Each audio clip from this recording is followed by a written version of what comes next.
Lewis Hamilton just revealed something Ferrari did not want anyone to know right before their first Monza test. And it's not a small detail. It's the exact reason they haven't won a single race this season. A hidden limitation costing them up to 30 horsepower on the straights. Every lap, every race. But here's where it gets dangerous. Hamilton didn't sound worried. He sounded certain, like the problem is already understood and already being fixed. And the timing makes no sense, because days after saying this, Ferrari goes to Monza, the one track where engine weakness is exposed instantly, which only leads to one conclusion. Either Ferrari made a massive mistake, or they're about to reveal something no one else is ready for. And what Hamilton said might have just exposed the beginning of it. At first, nothing about Ferrari looks broken. That's the illusion. 3 races, 3 podiums, always near the front, always in the fight, and yet never actually winning.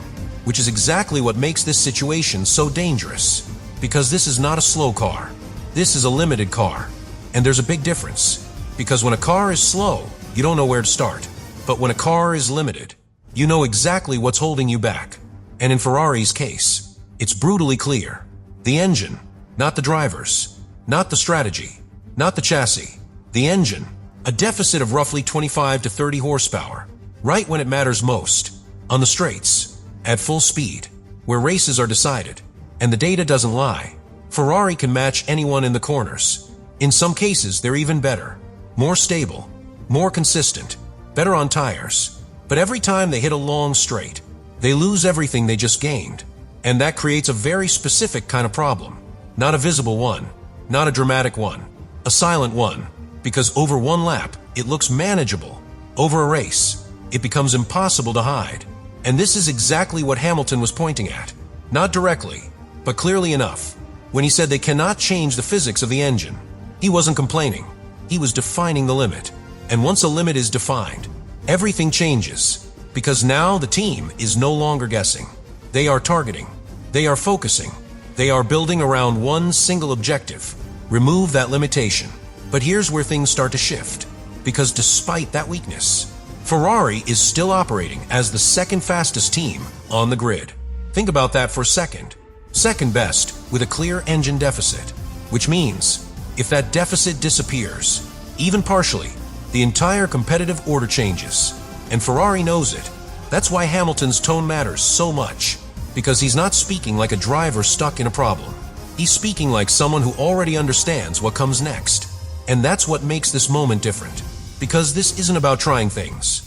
This isn't about small upgrades. This is about solving the one issue that defines the entire car. And once that happens, everything else is already ready. But here's where Hamilton's words become even more revealing. Because he didn't just point at the problem. He exposed the timing. And timing in Formula One is everything. Because if Ferrari simply wanted to improve the engine, they would follow the normal path.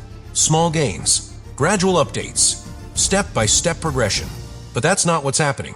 Instead, everything is accelerating, behind the scenes, quietly. And that's where the Real story begins. Because while the public narrative is still about closing the gap, inside Ferrari, the objective is completely different. They are not trying to catch up slowly. They are trying to arrive suddenly. And that's a very different strategy. Because when a team improves gradually, everyone adapts, everyone responds, everyone stays close. But when a team makes a jump, a real jump, that's when the balance breaks. And Hamilton knows that. That's why his tone matters so much. Because he's not talking like someone waiting for performance. He's talking like someone expecting it. And expecting it soon. Now connect that with what Ferrari is doing next. A private test. In Monza. Before any official upgrade is even announced. That's not normal. That's not routine. That's deliberate. Because Monza is not a place you go to experiment blindly. It's a place you go to confirm something. Something specific. Something critical. And in Ferrari's case, there is only one thing that makes sense. The engine behavior. Not just peak power, but how that power holds over time. Because this is the hidden weakness. The one that doesn't show in headlines. The one that doesn't appear instantly. But the one that decides races. Because Ferrari doesn't just lack power. They lose power. As the race progresses. Slowly. Consistently. And once that starts, there's no way back. And that's exactly what they are trying to eliminate. Not just add performance. Stabilize it. Lock it in. Make it constant, from the first lap to the last. And if they succeed, this changes everything. Because suddenly, the phase of a race where Ferrari used to struggle becomes their strongest phase. And that flips the entire dynamic. Now they're not defending. They're attacking. Not early, late, when others start to fade. And that's the detail most teams won't see coming, because they're still looking at Ferrari's weakness as something static, something fixed, something predictable. But what Hamilton hinted at is that it's no longer fixed. It's being changed. And once that change is real, everything we've seen so far stops being relevant, because it was never the final version. It was just the incomplete one. And the moment that new version appears, the question is no longer whether Ferrari can fight for wins. The real question is how many races it will take before everyone realizes they've been chasing the wrong version of Ferrari the entire time. And this is where everything starts to feel intentional, not reactive, not experimental, planned. Because if you step back and look at the full picture, Ferrari is not behaving like a team chasing performance. They're behaving like a team staging it, piece by piece, moment by moment. And Hamilton, without saying it directly, just confirmed that something is already in motion. Because think about what he didn't say. He didn't say, "We hope to fix it." He didn't say, "We are working on it." He said they understand it, completely. And in Formula One, understanding a problem at that level usually means one thing. A solution already exists. Maybe not finalized, maybe not validated, but built. And that's where Monza comes back into focus. Because this test is not the beginning. It's the checkpoint. The moment where theory meets reality, where simulations meet asphalt, where confidence gets tested under pressure. And Ferrari didn't choose just any track. They chose the track. The worst possible place, if your weakness is still there. Which means they are expecting something different. Now, here's the part that should make every other team uncomfortable. Because if Ferrari is right, if the issue Hamilton described is already being addressed, then everything changes at once. Not gradually, not over months, in a single step. Because removing a structural limitation doesn't give you small gains. It unlocks everything that was already there. And remember, this car already has one of the strongest foundations on the grid. Second fastest overall performance, elite tire management, exceptional balance in technical sectors, which means the potential is already built in. It's just being held back. And once that restriction is gone, you don't get a better Ferrari. You get a completely different one. But here's the twist. Ferrari is not showing it yet. Not in races. Not in full performance runs. Not in a way competitors can fully analyze. They are holding it, waiting, timing it, because revealing everything too early gives rivals time to react, time to adjust, time to respond. And Ferrari doesn't want that. They want impact. They want surprise. They want a moment where the gap doesn't close slowly. It disappears. And that's why Hamilton's words feel so important. Because without saying it directly, he shifted the narrative from limitation to transition, from weakness to something temporary. And if that's true, then the version of Ferrari we've seen so far is already outdated, even before the next race begins. Which leads to the one question nobody inside the paddock is answering yet. Because if Monza confirms what Ferrari expects, if the engine behaves differently, if the power holds, if the weakness is truly gone, then what we're about to see next won't look like progress. It will look like a reveal. And when that moment comes, will it feel like an upgrade? Or will it feel like Ferrari just changed the entire season overnight? And this is the point where everything stops being theoretical and starts becoming dangerous. Because up to now, every team in the paddock is working with the same assumption. Ferrari is fast in corners, weak on straights, manageable threat, predictable behavior, a car you can beat if you position yourself correctly. But what happens when that assumption is suddenly wrong?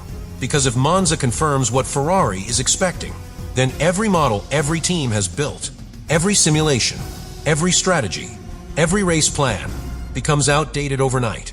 And that's the real advantage Ferrari is chasing.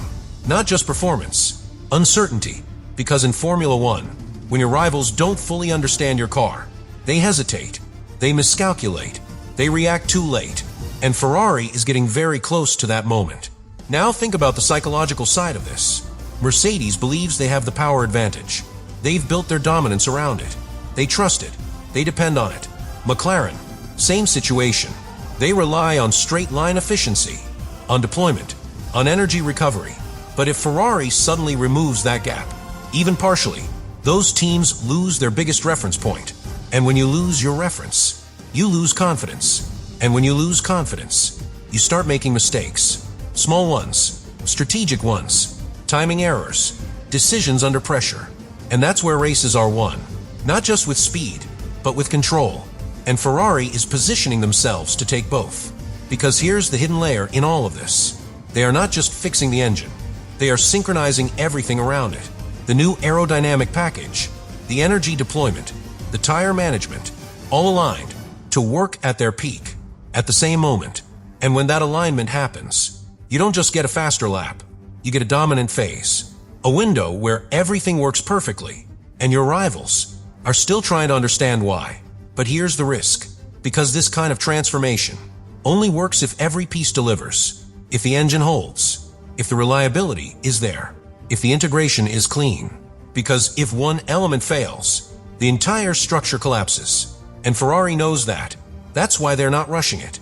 That's why they're testing quietly. That's why Monza matters so much. Because this is not about showing speed. It's about validating control. Control over performance. Control over consistency. Control over timing. And if they achieve that, then what comes next is not a battle. It's a shift. A moment where Ferrari stops reacting and starts dictating. And when a team reaches that point, the rest of the grid doesn't just need to catch up. They need to rethink everything. Which brings us to the final layer of this story. Because if Hamilton already knows, if Ferrari already knows, if Monza confirms it, then the real reveal is not the test. It's the first race where they decide to show it. Fully. No limits. No hiding. And when that moment arrives, there won't be warnings. There won't be gradual signs. There will just be one question echoing across the paddock. How did we not see this coming?